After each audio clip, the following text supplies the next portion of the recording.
Do të shkoj herën e parë dhe nëse nuk e gjen në banesë, do t'i lër një shënim që erdha, nuk ju gjeta dhe do t'i lër orarin kur postieri mendon që do t'i shkoj herën e dytë. Nëse edhe herën e dytë nuk arrin ta kontaktoj, do t'i lër një shënim për herën e tretë dhe nëse edhe në herën e tretë nuk ka mundësi që të puqen orari i postierit me orarin kur votuesi është në shtëpi, do t'i lihet një shënim votuesit duke i thënë që dokumentacioni zgjedhor i dërguar nga Komisioni Qendror i Zgjedhjeve në Shqipëri gjendet në zyrën postare numër kaq, kështu që mund të vini ta tërhiqni në këtë zyrë postare duke paraqitur ky votues dokumentin e identifikimit. Dhe ju mendoni që do të mbahen zarfet zgjedhor deri në maksimumi 3 maj në zyrat postare pas të bëhet kthimi në Shqipëri tyre? Po, nëse deri në datën 3 maj të themi akoma nuk e kemi vendosur, mund të jetë data 1, mund të jetë data 2, mund të jetë data 3 ose 4.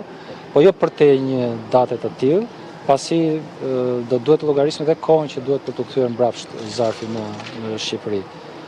Dhe sipas parashikimeve të operatorit shërbimit postar, në rastin më ekstrem do duhen 4 ose 5 ditë për ta kthyer mbrapsht. Ndaj po shikojmë që nëse ekziston mundësia që ata ta mbajnë deri në datën 3 ose 4 themi. Komisioner, më falni, ç'ndodh me ata zarfa që vijnë nga diaspora përtej orës 19 të datës 11 maj? Çdo zarf i cili ka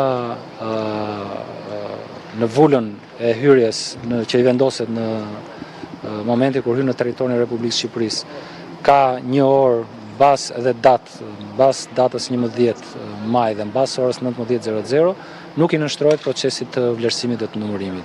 Pra duhet që çdo zarf të mbri para orës 19:00 të datës 11 maj.